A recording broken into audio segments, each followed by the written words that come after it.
Looks like Jim Morris and Trisha are online, and Jack. They don't show up on the little picture. I know. How do we know they want to say something? Marina will let me know. Okay, so you'll poke me, right? Okay. Are you ready? Yes, we're ready. Yes, we're ready. So I should do the approval first, you said? No, let's just go ahead and just roll call, and then you Okay. can jump right into introductions. Okay, everybody ready? Yes. Okay. We'll start with the roll call. Marina will do that. Sure. Jack Hilbert, Online? James Eklund, Here. Don Langley, Here. Lark Hammelman, Here. Jim Morris, Roger Hudson, Present. Yeah, I'm on that way. Different. I gotta be, Got to be just a little bit ornery. yeah. Mickey Conway, Oh, Mickey.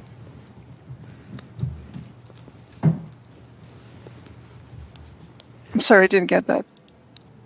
Not here. Not here. Not here. Evan Ela, Here. Harold Smith Hills, Here. Sean Tonner, Here. Trisha Bernhardt. I'm here online. Thank you. Okay, we're going to deviate from the agenda for just a few minutes. We have the entire Board of County Commissioners here that would like to talk to us, so if Commissioner Teal would like to lead us off, that'd be great. Who there? I'll just speak. Should be unmuted. Okay. All right, how about now? Kevin, come on up. So, everyone, I'm George Teal. I'm the current chairman of the Douglas County Board of County Commissioners, and I was fortunate enough to just go through another job interview to keep my job for another 4 years. But as a part of that process, we wanted to take a moment and address you as a board as we end off this year, and more specifically, introduce our soon-to-be brand-new colleague, Commissioner-elect Van Winkle, soon-to-be Commissioner Van Winkle, and just introduce him to you. But just say a few words for personally, and I've told this to I don't know how many people, how proud I am of the achievements and the work done by this board over the last, by the Water Commission here, over the last year. I think you guys have moved through what was a very difficult mission given to you to develop the water plan. And thank you. We're aware of the last meeting when you guys did have a recommended vendor for us to pursue with the water plan. And that's an issue that the commissioners will be taking up in the new year and looking to issue that contract. I'm glad to see our vendor, representative from our vendor is present as well. So my end of year message to you is very well done. Thank you all for your consideration. Thank you all for the hard work.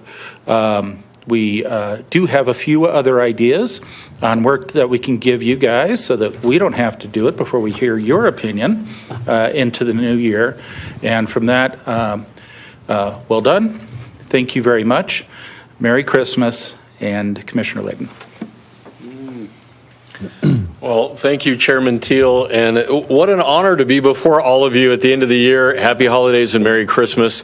And I would just echo those sentiments. Going into my 7th year, I could not be more thankful, grateful, and proud of each of you and the work that you're doing. I mean, I look around this room, probably starting to my right with our planning staff. I mean, Katie and Steve, I mean, they're just so committed to what they do and expert. But when I look around this room, I mean, each of you has not just years, but decades of very deep experience in this particular field. And the old adage is true, that whiskey's for drinking, water's for fighting. And some of you know that far better than you might want to. But We have never had a water commission in Douglas County, and we have never had a comprehensive water plan in Douglas County, and it's about time. And it's because of you all and your commitment to be here and your commitment to the state of Colorado that we can lead the charge with our friends and colleagues throughout the region to really make a difference when it comes to this precious resource. I would love to take a moment. I know many of you know our friend and colleague, Kevin Van Winkle, but we could not be more pleased to welcome him aboard. I'm tired of saying Commissioner-elect. I was going to start saying Commissioner today. That governor. Well, we appreciate him and everyone else, but Kevin has really such a deep knowledge coming from the state house and as a senator, and he has demonstrated nothing other than collaboration, partnership, and a willingness to learn. So with that, Commissioner-elect Kevin Van Winkle. Thank you. Appreciate it. Yeah. And I am so excited to join you two and lead to a new era of peace and prosperity for Douglas County. And that's kind of the goal. The plan is to be sworn in tomorrow morning at 10 a.m. We thought it was today, but the governor's office, moments before issuing the executive order, in fact, did a little math and figured out that the 10-day clock actually expires today, and the governor has the authority tomorrow, not today. So that's why I was not sworn in this morning. So anyone that would like to will be here tomorrow morning at 10 a.m. in this very room for a swearing-in ceremony. But when it comes to meeting you and working with you, really it's a tremendous honor. I just look around the table at the experts and those service that you've given Douglas County, and I just have nothing but respect and admiration for you. As I just said upstairs moments ago, water is a subject that I've been trying to learn about desperately for well more than a decade now, but it's one of the few topics where the more I learn about it, the more I realize I'm not the expert in the room, and you are. I may not be an expert, but I do know we have a fast-growing county. We need a county that is safe, a county that's affordable, and above all, for the people of Douglas County, we need water. And that's where your expertise comes in, and I'm just honored to be among the great minds of water and development here in Douglas County, and look forward to working with you and leaning heavily on your expertise. So thank you. So now that you heard from us, any questions for us from the commission? Ask Kevin a question. Yeah, ask Kevin a question. Commissioner Roger, Commissioner Hudson. Thank you so much. And this isn't a question, but I do want to say a couple things. One is congratulations. I'm going to call you Commissioner. What the heck? The governor, I don't know, authority never seemed to bother him before. I do want to thank you, Commissioner Chairman Teal, for your service and your leadership here. I know this is something you're about to turn over chairmanship to Commissioner Layden. I heard you at the State of the County that was going to happen soon. So I do want to thank you for your leadership and the direction that you've set the course of the Water Commission on. I want to also extend anything we can do for you, Chairman Layden, anything that you need or want, we're obviously at your disposal as well. So thank you both for, I know this would not be a thing without both of you. So thank you in advance for all your guidance in the future. So thank you for that.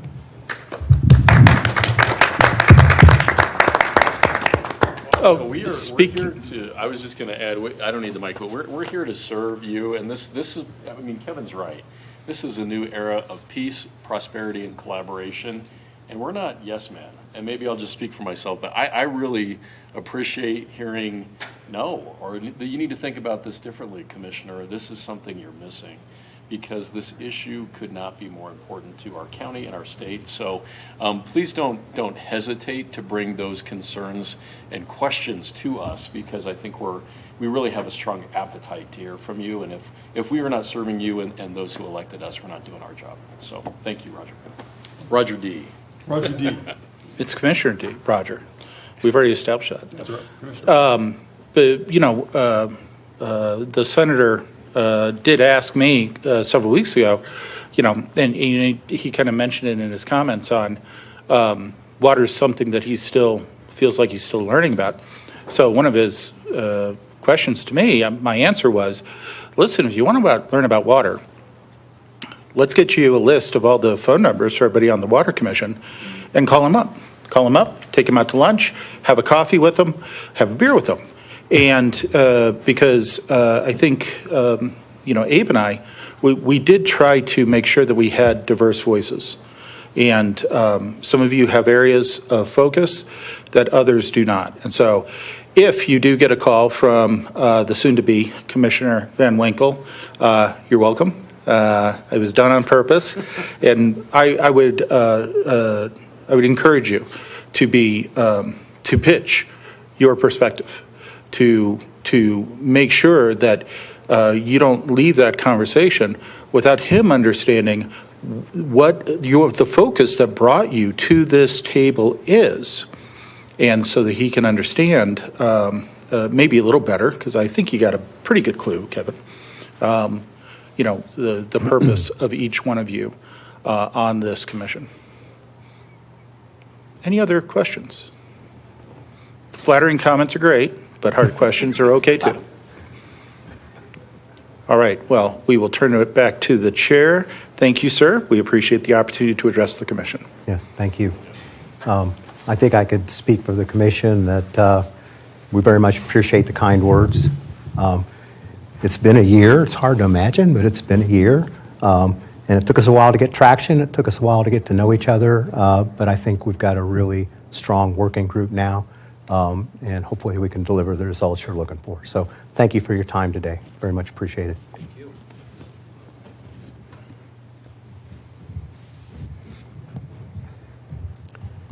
Okay.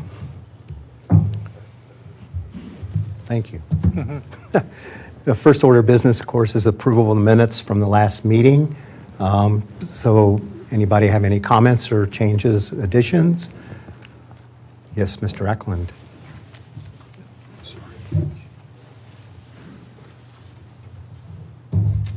Thank you, Mr. Chairman. This is James Eklund. I just had a couple of additions. I was remote, so staff can be completely forgiven for omitting me, but I did vote aye on item number 2, as well as item number 4. And those are my only suggested changes. Very good. Yeah, Harold, yes. Mr. Chairman, the minutes are accurate, but I do want to clarify one thing. I know in a report, when this went to the committee, it said that I was opposed to the nomination for Forsgren, which is technically correct because I had to vote against it, but I was never opposed to it. I want it clarified that I felt that we had 2 qualified applicants. On the margin, I felt that Tara was a little stronger, and so I voted for that. But I don't want that to go to the commission saying that I was opposed to Forsgren, because I wasn't. They were both qualified, and reasonable people can pick one higher than another, and I like to think I'm reasonable. So I just want to clarify that. Yeah. Oh, thank you for that clarification. That's important. Okay. Anybody else? Do we have a motion to approve the minutes? Motion to approve with James's addition to voting. And Harold's disclaimer. Second. All in favor? Aye. Aye. Any opposed? Everybody online's okay? Okay. Good. We have 2 referral items that have been sent to us from the Board of County Commissioners for consideration. The one from Roxborough is actually looking, I think that's a amendment to a special, or to their district, or their planned district, if I got that right. And there's also a will serve letter in there from Roxborough Water, so it certainly looked pretty tame to me. The one for Inverness, which I thought was kind of interesting, they're repurposing a commercial building that's been vacant for some period of time, and trying to repurpose that into housing. It's going to be tricky because it's right next to a runway, but that's certainly what the intentions are. Again, I know that there was a will serve letter from Inverness in that case, so there didn't appear to be any water issues to me. But if anybody'd like to further discuss those, please say so. Otherwise, we will pass them on with no comment. Both are served by qualified districts, Yeah? so from a water standpoint, you know, seems, I couldn't think of a comment we'd have on it. Yeah. You know, you gotta wonder about building housing next to a runway, but that's for another decision. Yeah, that happens to be the runway that's used for all the touch and goes for the flight schools that are there too, so, Should be exciting. yeah. It's like a bunch of John Deere tractors flying overhead all the time. So, no comments? Yeah, I don't have a comment. Well, clarification. You said that these items were referred from the Board of County Commissioners. I think it's more accurate to say that they're referred by the staff to this commission if we would have comments that we want to pass on to the board. Okay. Yeah, fair enough. I feel, okay, any other comments? Okay, so we'll move to the main item of the day. We're going to have a presentation from staff to help educate us and inform us on the Douglas County zoning resolution, section 18A. So, Katie?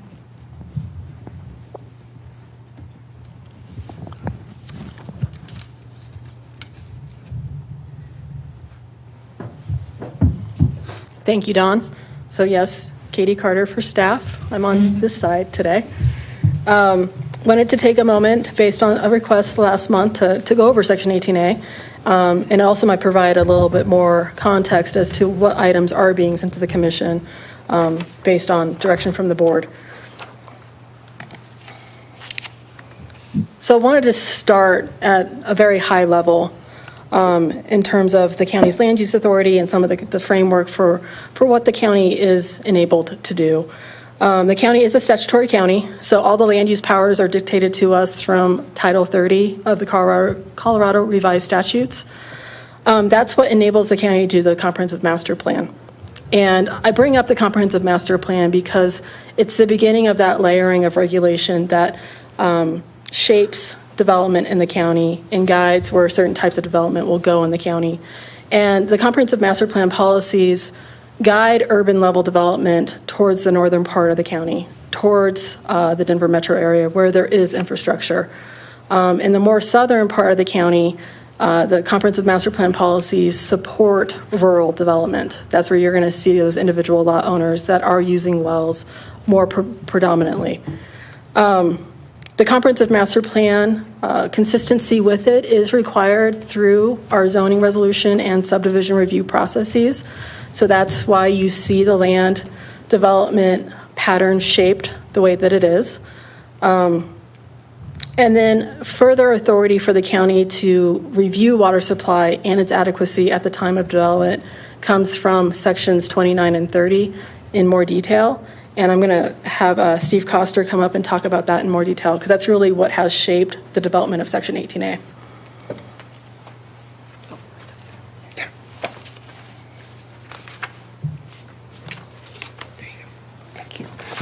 Hi, I'm Steve Koster. I'm the Assistant Director for Planning Services in Community Development. So Katie and I work very closely together, and it's my staff that is generally the ones working on the applications that are being sent to you all for referral comments.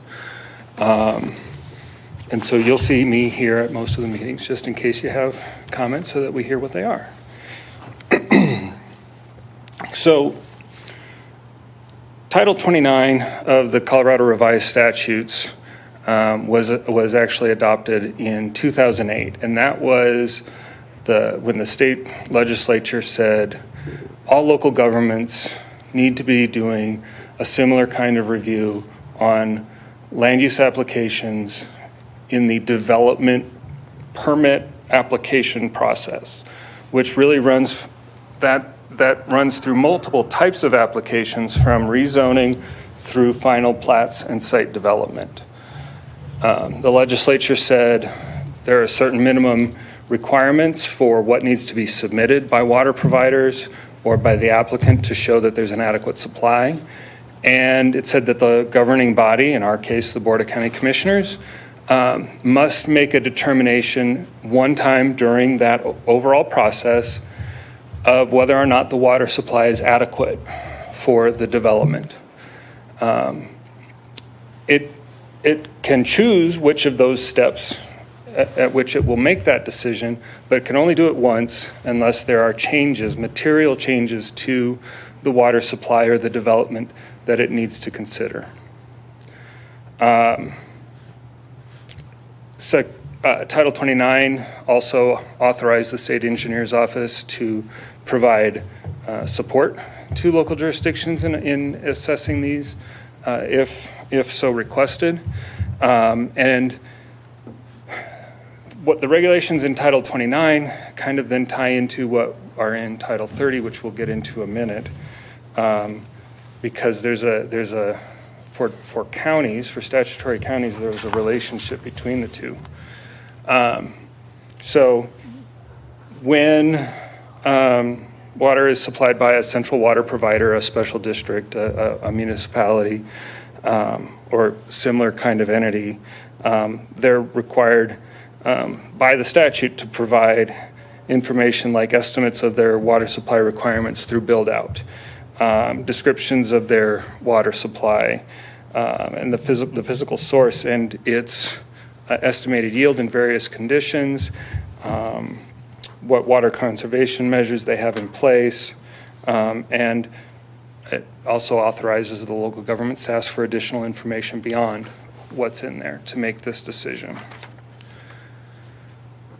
Now, Title 30 has a lot of similar aspects to it. Title 30 was adopted well before the regulations in Title 29. Like I said, they're just applicable to statutory counties. And Title 30 says at a preliminary plan of subdivision, that's really when the county needs to send a referral to the state engineer's office. As a matter of fact, we must send a referral to the state engineer's office. The state engineer must provide its opinion regarding the sufficiency of the supply and whether or not the water supply will cause injury to other existing water right holders. Because the statute dictates that that has to happen at a preliminary plan, Douglas County has made the preliminary plan generally the step in that process where it makes its determination of adequacy. There are a few other processes that are also applicable if the project isn't going through the traditional subdivision process. We'll talk about those a little bit more when we get into the land use processes. The requirements in Title 30 are pretty similar to what are in 29. They're a little different.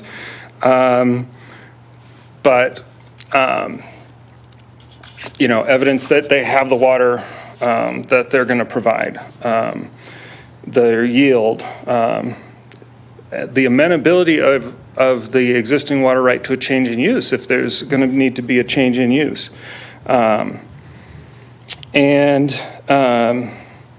The subdivision regulations of a county shall also include standards and technical procedures applicable to water systems. That statement is also in Title 30. So that's really where the county's water supply review obligations come from, and that is what we've tried to then implement with the Section 18A, as we call it. We really have tried to, in Section 18A, put together documentation standards that meet those statutory requirements, as well as then the state engineer has also said there's information that would really help us make our opinion on preliminary plans, provide our opinion. So we've tried to incorporate all of those so that there's just one submittal required from any water provider when they're making submittals to the county. Did you want to do the next one? Okay. So Section 18A is, like I said, where we've brought all those things together. Standards in 18A are specific to both where you are in the county and what kind of development, what kind of land uses you're proposing. We've divided the county into 4 different water supply zones, and each of those zones have different standards for how much of the groundwater underneath them can be used to support new development. The county has established its presumptive demand standards for residential and non-residential development. That way, there's consistently, these are the standards that we're asking people to meet. These are presumptive standards. There is a process in 18A to set alternatives for a specific development. I think of the presumptive standards as if you've got a 20-lot subdivision and you need 1 acre-foot per residence and you've got 100 acre-feet of water, you're just going to say, I've got enough water to meet that standard, and it's your easy path through the regulations. But when you have a much larger development where the water is going to be a lot more costly and it's going to have to be brought to the project, there's good reason for developers to say, we're going to propose a different standard, and here's our information about why that's appropriate for our development based on what we're going to do, what kind of development we want to have, and what kind of rules we're going to have in place. So this is the map of the different zones. We'll start on the west. The Pike, which is largely the Pike National Forest. There are inholdings of private land in the Pike. And this is the area where the only thing you have underlying the properties are the granitic fractures, water in those granitic fractures. They're typically not a real reliable supply of water. They can be used for existing allowed uses, principal uses. So this area is mostly residential, large lot residential and agricultural. So you can develop those wells for those pretty limited uses, but any more intensive development needs to bring forward a renewable supply or a supply from the Central Basin or Margin B from underneath land that's zoned open space. The next zone is our Margin A. Margin A really is the westernmost boundary of the Denver Basin aquifers. There is a little bit of the Dakota Sandstone formations sandwiched in between the Pike and the Denver Basin in a couple of areas, but it's in Margin A that we see a lot of decline. We've seen in the past 20, 30 years a lot of decline in the reliability of those water supplies. New development in Margin A needs to be, again, on a renewable supply or on water from open space in Central Basin or Margin B.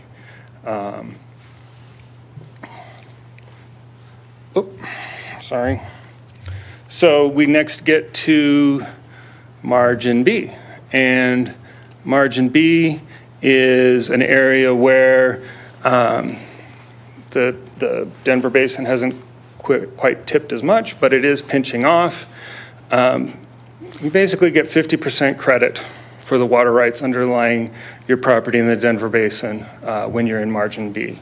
So if the state rules allow you to say that you have 200 acre feet of water per year, we would give you credit for 100 with Margin B to serve your new development. Margin B, you could also, of course, bring in a renewable supply instead of using that water. You may also bring in water underlying other open space. If that open space is in Margin B, the same 50% rule applies to that water supply. And then last but not least, certainly, is the Central Basin. That is the thicker parts of the Denver Basin aquifers. Generally speaking, the water rights there are ones that can be used. You can get 100% credit for those towards your development. We certainly also allow and encourage renewable supplies in Central Basin. And again, in the Central Basin, you can bring water in from open space properties and use that water as well from the Denver Basin aquifers.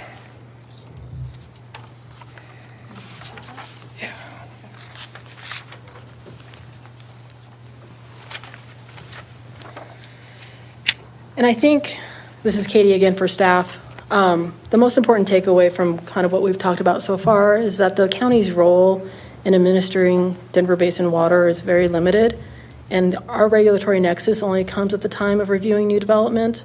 The Denver Basin otherwise is administered by the state. So that's the importance of Section 18A and how we have designed it. A piece of that was in 1998, when Section 18A was first established, the county was very much aware that many water districts were already in place and had developed water supply portfolios based on their customer base, based on their infrastructure plans, et cetera. And so we did recognize that and basically exempted them from this new presumptive water demand standard. They were operating under a demand standard that met their needs, met the needs of their customers, and so the county recognized that. So when you hear that term existing districts, the significance of that is that that presumptive 0.75 acre-foot water demand standard does not necessarily apply to development that is served by those existing districts. That doesn't mean that the county commissioners still don't have the authority to assess if that water supply is adequate, because they do. They retain that authority. But that district must demonstrate how their water demand standard meets the needs of their customers and the need of that new development adequately. Through the years, let me go back. It was recognized that districts may have formed after 1998 and would like to have the flexibility to be considered an existing district in some way. And so in 2022, county staff worked with the county commissioners to develop what's called the Established District Determination Process. The Water Commission recently saw an application from Dominion along those lines. In 2022, the term existing district was changed to established district as part of this process, and created this process by which a new district created since 1998 could be considered established. Sure, I covered everything. And in that process, I think having gone through that with the Water Commission, you saw the extent of information we requested from a district since 1998 to demonstrate that they could be considered as established. And we do work through a third-party water consultant to also confirm that information. And that request that the Water Commission saw is slotted to go to the county commissioners in January.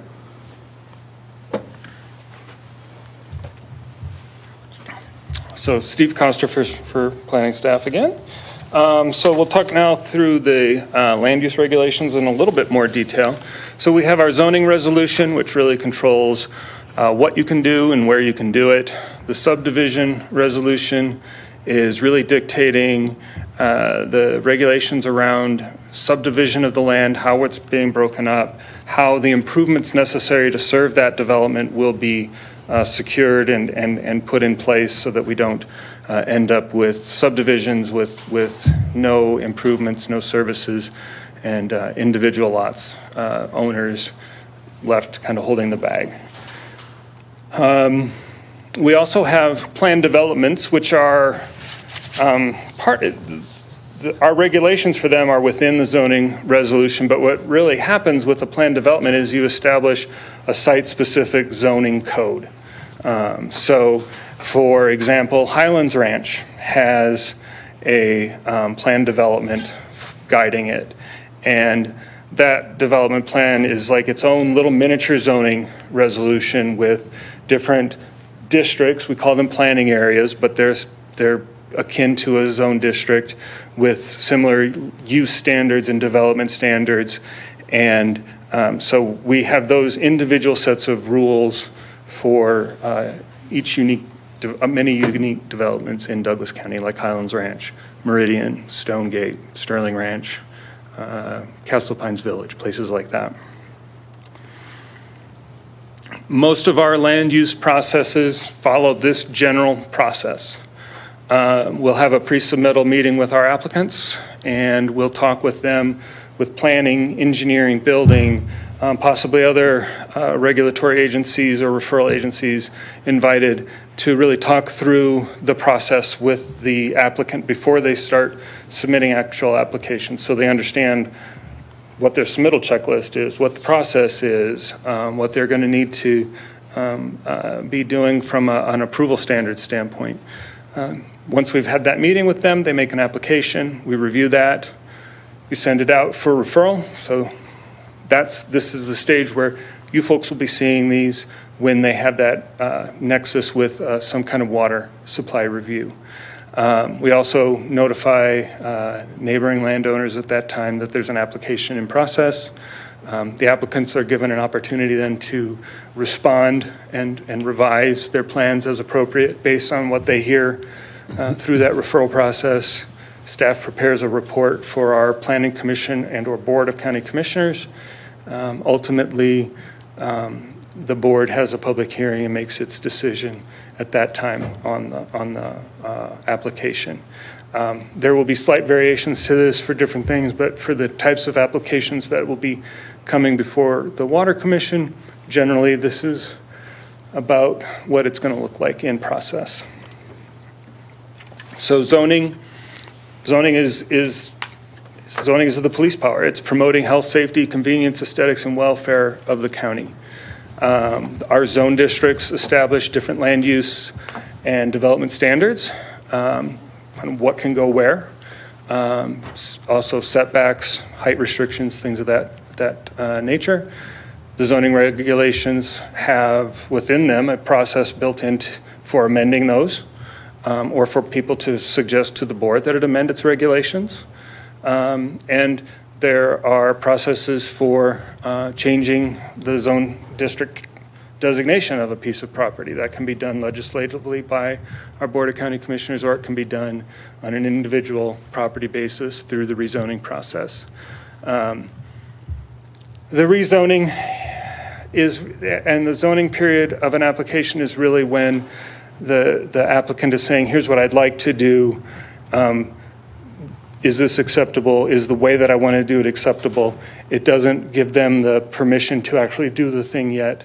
It gives them permission to ask for permission, is kind of a way to think about it. So once you've got your zoning in place, now we know the realm of possibility, what could happen there, and we get to either the subdivision or sometimes the site development processes. The criteria for those are looking at consistency with the comprehensive master plan.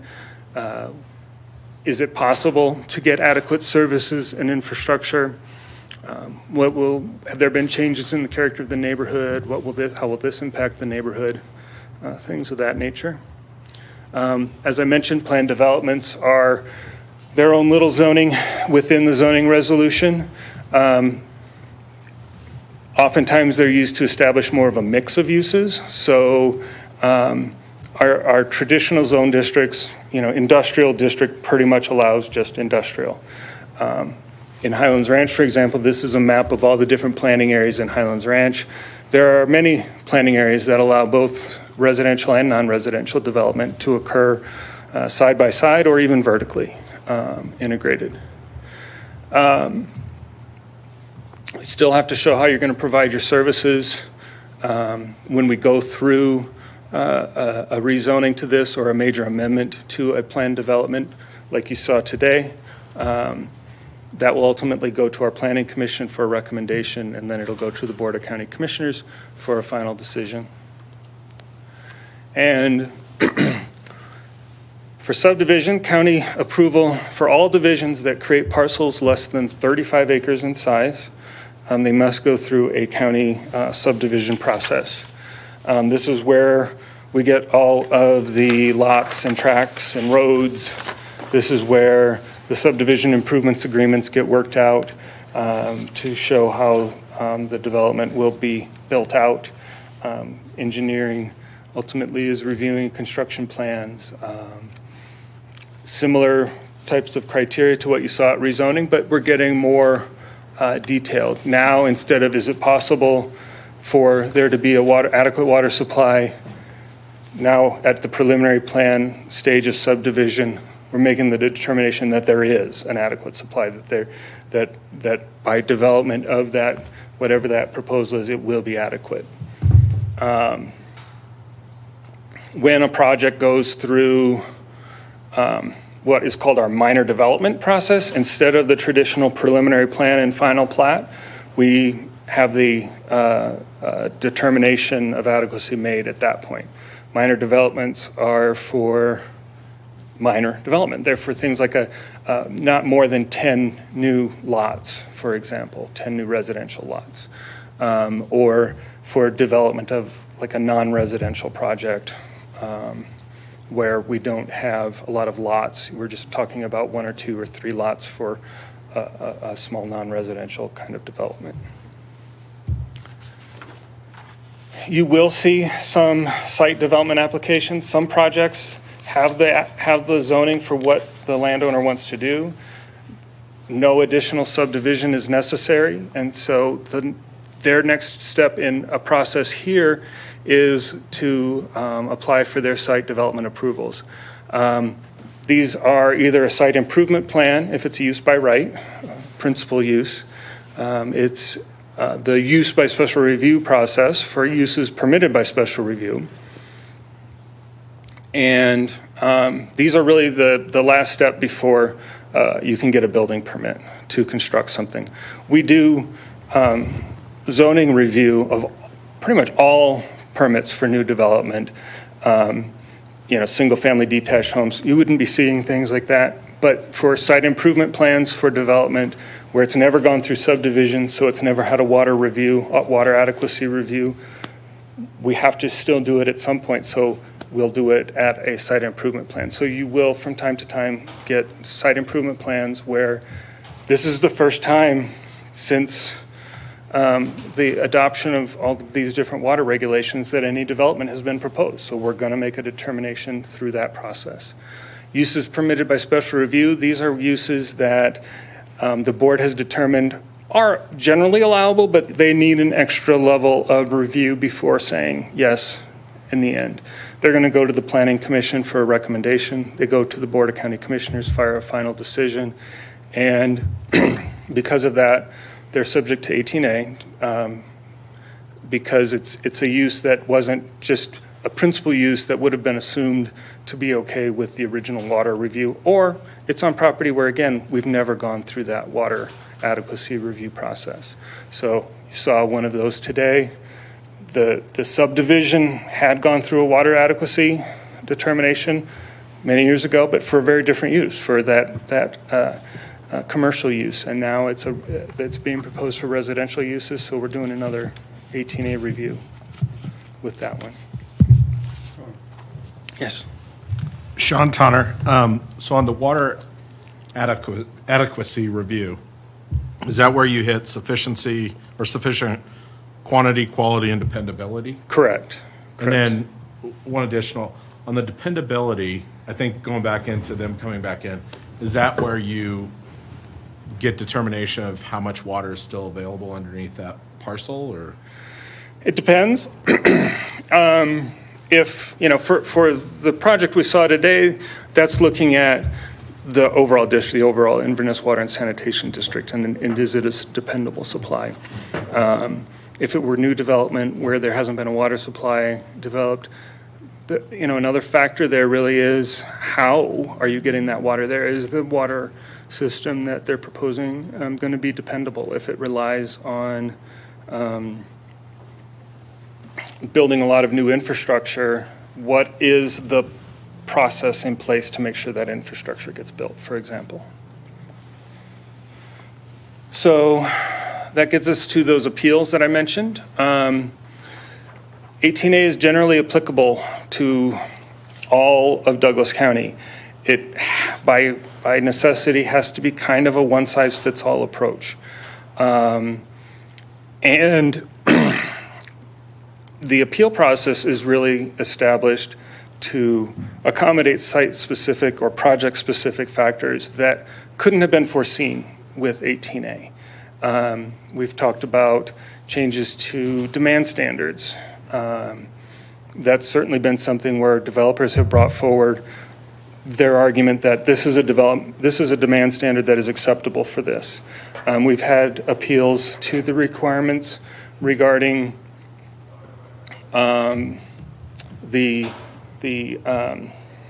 what am I trying to say? The applicability of that 50% limitation in margin B. We've had appeals to the requirement for renewable water supplies in margin A. And we've seen applicants bring forward very technical, detailed explanations of why that's okay. We've actually had at least one application where the board approved the appeal initially.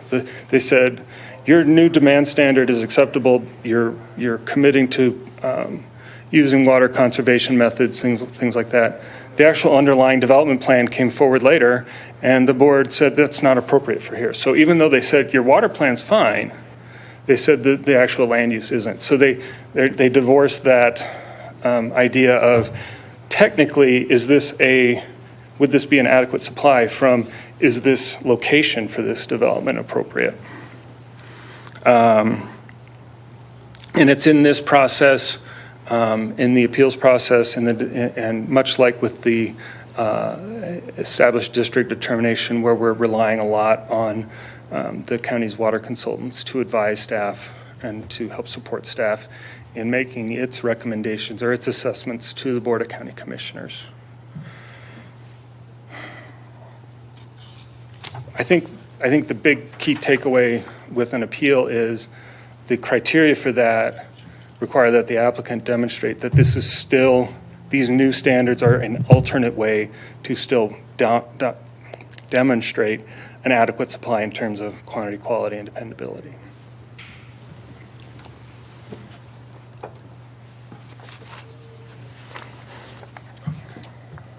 So Katie Carter for staff again. What Steve just went through in terms of all those land use categories and processes is what dictates what does come before the Water Commission. Those are items that have a regulatory nexus with 18A. And the same materials are sent to all referral agencies. And I do think that's important to note here. One of the key things to look at when you are getting a referral is the applicant's narrative. That's a general description of what they are proposing to do. And that's generally a good guideline as to, okay, what lens should I be looking at this with? There are some administrative land use items that would be the site development planning, maybe a plat that hadn't gone through another review. So staff does go through the new applications every month to discern, based on these guidelines, what comes before the Water Commission. Other items that require the water consultant's review, that would be the established district process, that would be the appeal process. And then we do have a catch-all item of other items the board would like the Water Commission to review. We've had a couple of those presentations, the ARPA investments, those kinds of things. And so these are the general parameters that we are working with. And then, as you've seen on a couple agendas already, they're offered for consideration. Comments from the commission are not necessarily required. Obviously, if the commission does have a general comment, a majority comment of some sort, we will document that. Also want to reiterate, individual comments from members are not prohibited. You're always welcome to submit comments to the project planner, as anybody else would. Items that are not defined in Section 18A, where we get specific direction from the county commissioners to bring them to the commission, most likely will be a separate agenda item. We'll want to work with the county commissioners to get direction as to what is it they would like to hear from the Water Commission on, and try to provide those parameters to you. So that's the end of our presentation. Steve and I are both here for questions, but I hope that this did provide some better context, framework, understanding of Section 18A.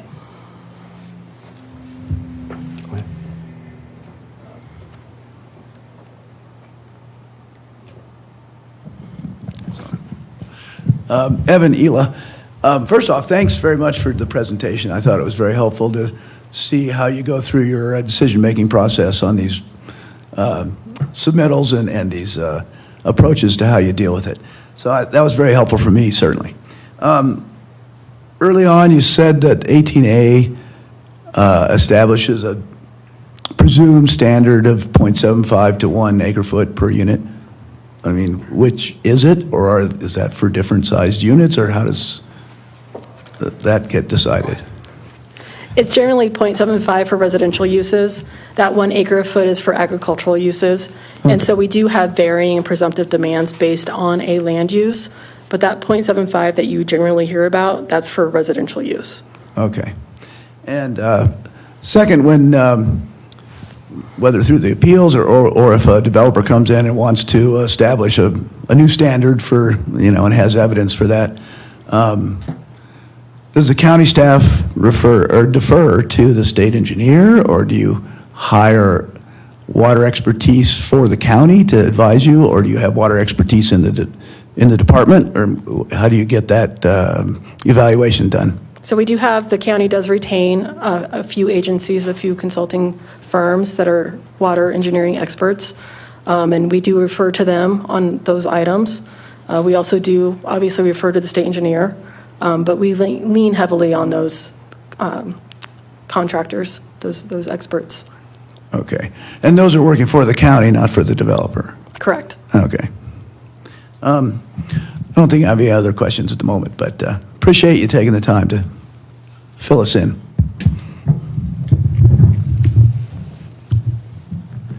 James Eklund. Piggybacking on Evan's first question, that 1 acre foot for agricultural use, is that per acre, or what's the?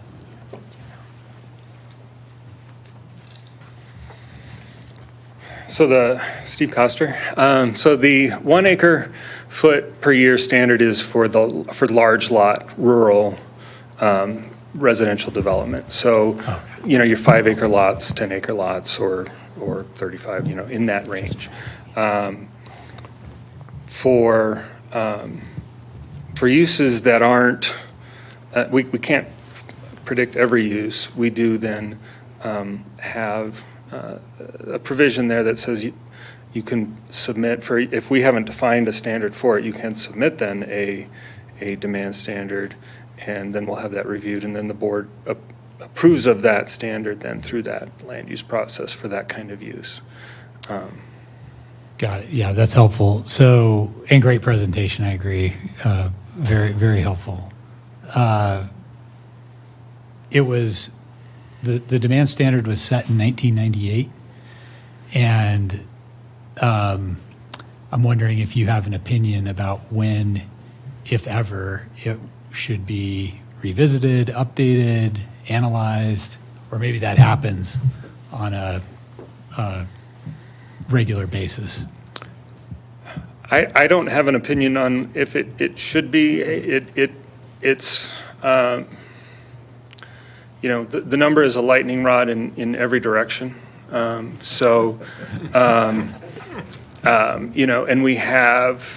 we see different water providers in Douglas County using numbers that are both higher and lower than that. Generally, most of the established districts, the existing districts in Douglas County, are using demand standards, somewhere from 0.4 to 0.6. So we're a little bit above that for those areas, but that's generally what we're seeing them submit with their applications, is demands for single-family residential in that range. That makes sense. Do you have any sense of how that stacks up among other jurisdictions on the Front Range? We haven't compared it recently. I know the last time that was done, it was kind of in the middle again. We've seen some pretty low numbers in jurisdictions, but then you also have to look at what other requirements they have. El Paso County has a 300-year rule, which is another way of saying they give you 33% credit for the water underlying your property. So, great, they've got a 300-year rule. Their demand standard is 0.25. So if you do the math on that, you need 0.75 acre feet of water underlying your property to meet their 300-year rule standard at 0.25 acre feet per year. So Douglas County and El Paso County essentially have the same standard. You have to look at the sum total of all of the requirements to see what's really required. And so you could think of Margin B as being a 200-year rule. Now, we don't like to use the year rules labels for a lot of different reasons. Probably the most fundamental one is there's no guarantee, and the state engineer says it every time they send us a referral, there's no guarantee that that amount of water can be economically withdrawn. And so to say it's a 200-year supply could give a future landowner, future homeowner maybe, a reliance that isn't really there, that they're going to be able to guaranteed pump that well at that rate where it is today for 200 years.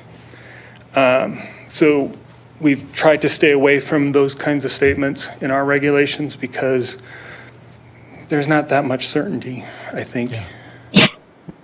Excellent. So last question from me would be, how much weight do you put into the state engineer's report that's required by statute for a development in the county? Is that completely segregated and apart from your analysis, or do you incorporate that into your work?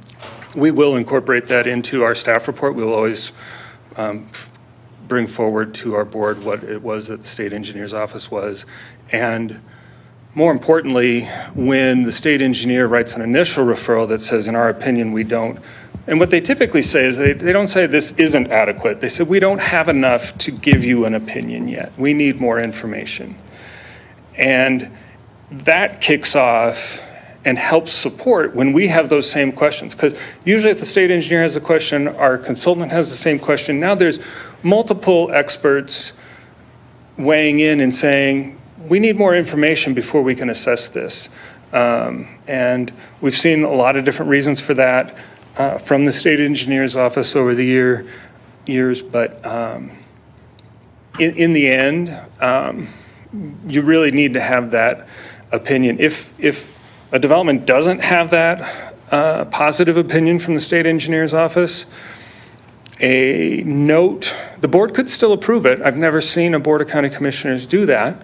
But the board could approve it with a note on the plat that says, you know, you're put on notice that the state engineer's office doesn't think you have an adequate supply. So it's kind of a deal killer in practice. Or the board can essentially make a finding that the applicant has subsequently resolved whatever the issue was that the state engineer's office has. But what we've seen is developers want to go back to the state engineer's office and get a clean opinion, not ask the board to overrule the state engineer. They just want it from the state engineer. Thank you. We have a couple questions online, so Tricia has her hands up. Tricia? Sure. Yeah, a comment really. Just that the demand standard as written in 18A is protective of groundwater to a great extent.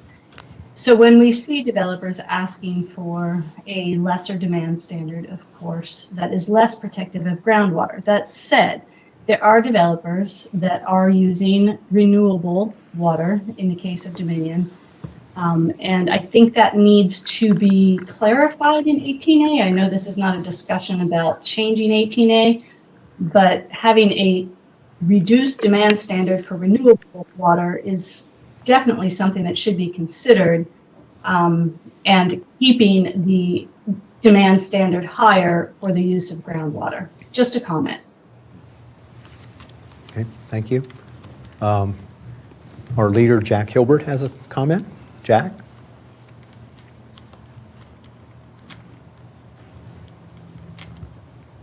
Hello, Jack. Even after getting a vaccination. There he is. Man, I still got this flu, so I apologize. So here's the thing, a question I have. You said that water adequacy and quantity has to be demonstrated at the preliminary plan. Is that correct? That's correct. So if it's demonstrated at preliminary, that means that the application has not been approved yet, right? That means that the final plat, the full subdivision has not been approved at that point, correct? My real question is, so do they have to buy that water? Excuse me. They have to buy the water up front in order to show that they have it? Not necessarily. It really depends on the facts that they submit, the information that they submit. So if there's a program where they buy down as they go, that's acceptable. At that point, though, if, for example, the property is going to be served by a special district, our regulations require that the property have been included in the special district by the time the preliminary plan is approved. So there's, at that point, it's generally because the district has said, this is our process. We get money when we do these things. So they haven't bought into everything yet, but we have a whole process for them doing that through their development fees and things like that that they pay. So that's the most common way that we see where the water hasn't technically been all paid for yet, but the district knows that they're not going to be able to sign off on any building permits until they get their money, so they feel confident that they can serve. And how would we manage that in a non-district environment? Well, I don't know. We haven't had that come up. I don't know. We'd have to look at how it is that they're saying they're going to take that down and possibly put some safeguards in place. If there's no district to make that happen, through like their subdivision improvements agreement, maybe there's some additional documentation required with building permits. I don't know exactly how we do that, and we'd have to look at it really closely before giving our board an assessment that it's an adequate plan. Yeah, my only concern was, are we forcing them to buy something that they may not be able to use because they don't get approved? So what you're saying is there's a means by which they can show quantity and quality without actually having to purchase the water up front. I mean, there's some due diligence they have to do, but they really don't have to buy it. Is that correct? That is correct. It's not mandatory that it be purchased.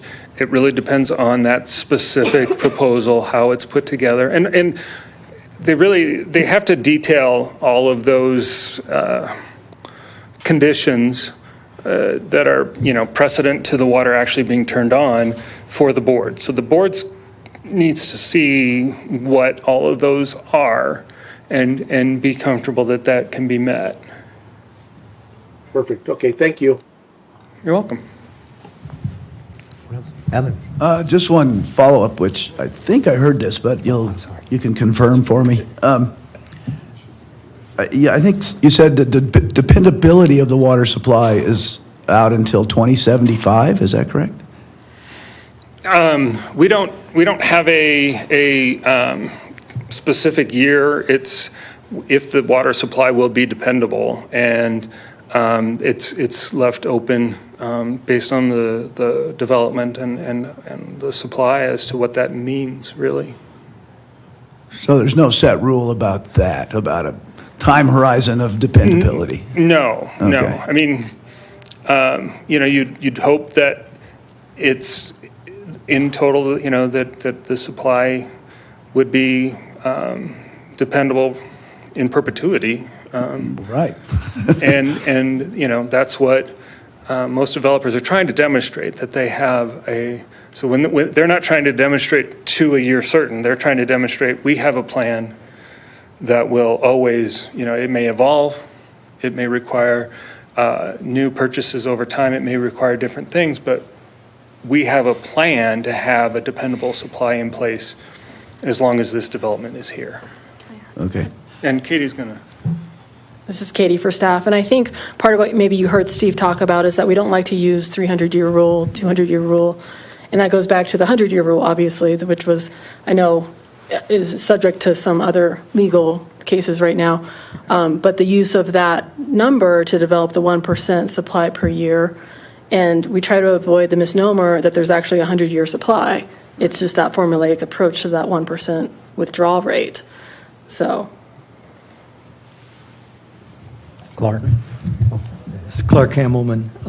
I think I heard you say that the board has county-wide authority under the state statutes on supply decisions, but they, and these are my words, defer essentially to municipalities or districts where they have separate supply requirements. Could you just kind of clarify how that works and what authority each entity has? So Steve Coster again. Yeah, I should have clarified that. It has authority over all the unincorporated areas. The municipalities have their own obligations under the statutes and their charters and things to do water supply review differently. And they do. So the county doesn't have to defer to them. It just doesn't have authority in those areas. As far as in areas that are served by special districts, the statute says that the county makes the determination of whether the supply is adequate for the development. So it's pretty clear that that responsibility has been given to the board to make that determination based on the information provided by the developer and/or the water provider. Okay, so could you give an example, like in Highlands Ranch, Centennial? Who has that final authority? In the Centennial Water and Sanitation District, anywhere that they're providing service, they provide their water plan, they provide their will serve letter, they provide the conditions upon which they will, completely provide service, just like anywhere else. And then the board has the authority to say that's an adequate supply for this particular development, and that development can go forward. Harold. I have two questions. The first, an application is received and approved under a number of these based upon the anticipated productivity of the water and quality, dependability. Is there a follow-up to that as people pull down building permits? Is there a follow-up to make sure that the water is that the wells are producing, or whatever it is, that there is sufficient and the quality is there? Or is that left really to the district? That's really left to the districts under the county's regulations to do that. The larger developments come through multiple times with projects, and so the board sees those updates, sees that process, and gets an understanding, I think, over time of how well things are going for the district. I was more concerned of a 50 lot development somewhere in the county, Right. that the well just doesn't produce, and yet that authorization for building permits is out there. I didn't know if and maybe that's not an issue, I have no idea. Yeah, at building permit, they provide documentation that they can, they have authority to have the well permit, but they're on they are kind of on their own for the long-term productivity of that well.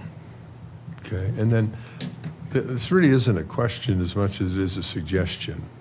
As the county knits itself together, which is happening quickly, we ought to be thinking about a redundancy capability for new permits and wells. In other words, if it doesn't work, what we can't have is somebody's house go dry. We can't have that like Arapahoe County did. Is there any way to get water to it? And just be thinking about that as we permit new development on wells, what I call in outlying areas. Is there a way to get water to it if we have to? Or even in smaller developments, a cistern or something. But I'd like for us just to think about that as we look at 18A. What do we do for backup if things don't work? And I think as the aquifer is depleted, which it is, some things just aren't going to work. Plum Valley Heights in our area was a classic example. Well, if we didn't build a system, there's no way to get water to them. So I would like, as we look at particularly some of the outlying developments, that we do have a consideration. I'm not suggesting a requirement yet, but a consideration of if things don't work, what are we going to do?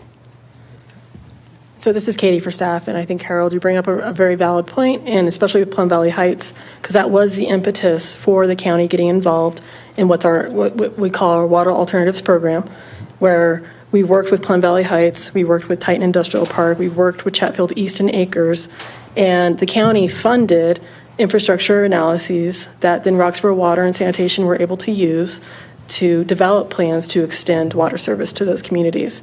And that's a model that we've been able to repeat and has worked with Ravenna. It's worked with Bell Mountain Ranch, although Water Alternatives funds weren't directly used in that project. It has created a model by which these communities, when they determine that there's a need to really consider renewable water connections, how can the county be of assistance there? And what is the proper role of the county there? And so the county is willing to fund these studies, these feasibility analyses. And we do have a few that are outstanding right now, Keene Ranch, Happy Canyon, a few others. So these homeowners can be fully informed as to what is it really going to take for them to connect to renewable water systems.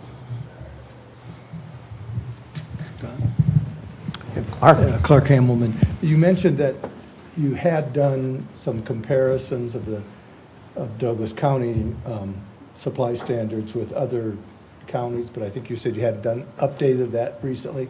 Have you also done a comparison of supply standards within the county? Different suppliers, different districts, and then the parts of the county standard? And if not, I think that might be a good idea. So we do, Steve Koster, we do have, we have had in the past our supply standards, the margins looked at for, are the margins still in the right place? And we've generally been told that the margin lines generally are. But we are anticipating that with the additional information that comes together through the water planning process here, that we might be looking at those margins afterwards and saying, all right, what do we need to be making changes based on this additional information that we're having? We'd always want to look at are the the supply standards working out?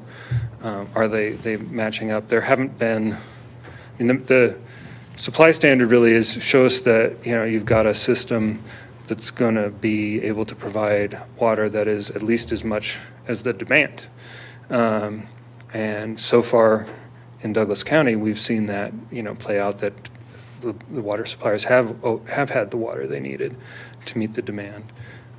But as far as those unique standards for each margin, we need to look at those. We need to look at those, often, and we do. And we're looking forward to hearing what comes out of the water plan to see if we need to make more adjustments.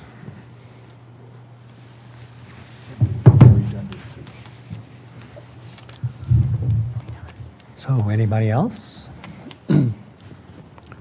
Jack, Tricia, are you okay? You good? Yeah, I have a question. Don? Yeah, go ahead. Hey, Don? Yeah, just real quick, this is an off-the-wall question. It's just a curiosity thing, because I've heard of this in other states, but I haven't heard of it here. In another state, one small, very development, I don't know if it's a test thing or what. But is there any chance the state or a county could approve a small development based upon cisterns only?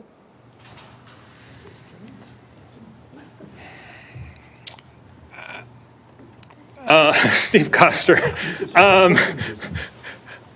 guess I don't know of anything that would specifically say they couldn't. It seems, off the top of my head, it seems like it might be impractical just at any kind of scale to do that, because you're.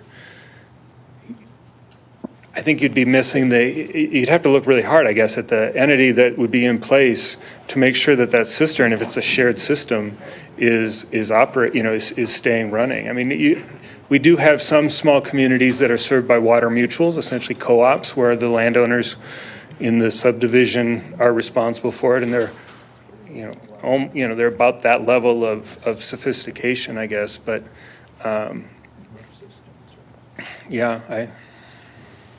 Well, I'm talking about it to the next level, which is simply this. Your water supply, you have to buy it as needed. We'll put a cistern in your home or homes and then you have to go get your water source. Is that ever a possibility? The water still has to come from somewhere, Jack. Well, purchase it. I don't think it's water. I actually have a client. Okay, so you would have to show them where they could purchase the water. I see what you're saying. Okay, got it. That answers my question. Still a demonstration. All right, thank you.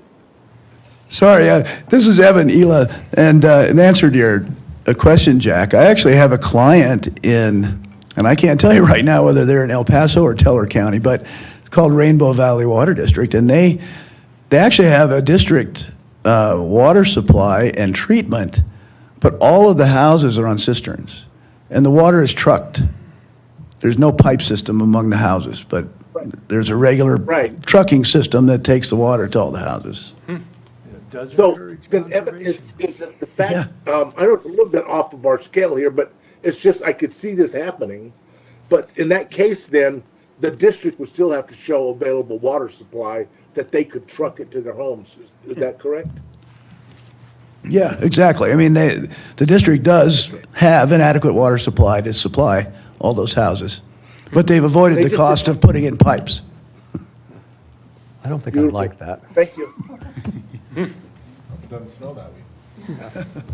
Oh, they accommodate all. I mean, they managed to do it.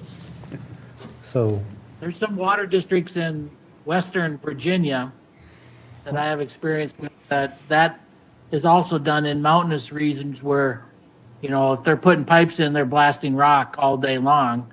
And they made the decision to do what Jack mentioned is they've got cisterns up there between 2-3 houses at a time. And the water district hauls water up to them in a truck. That's the way they get water. Wow. All righty, thank you. okay. Any additional questions? We're nearing our end of our time. Okay. So I'd add my thanks for the presentation and the comments and all the discussion. I think that was very useful. I think everybody else does too, so thank you. Okay. Last item is our open member discussion. If there are comments that any member would like to make for consideration by the commission, now is your time. Speaking of 18A, there is an application for a new established district working its way through the process, correct? Dominion, Water and Sanitation. I'm sorry, say again. There's a application for to become an established district, which is Dominion Water and Sanitation District, which Katie told me that's the first time this has happened. So we'll be watching and wishing you well. It should be an issue, but it's working its way through. Yeah. So. Dominion is a proven water system, and it becomes important as it moves into other service areas, is to be in control of its own destiny. Yeah, for sure. Any other comments? Roger. This is more of a question than anything else. I sit on several legislative committees.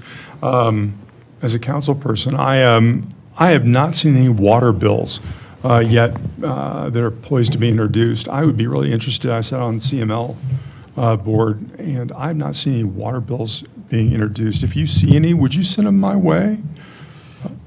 Sean Tonner, I'm actually on the State Affairs Committee for Colorado Water Congress.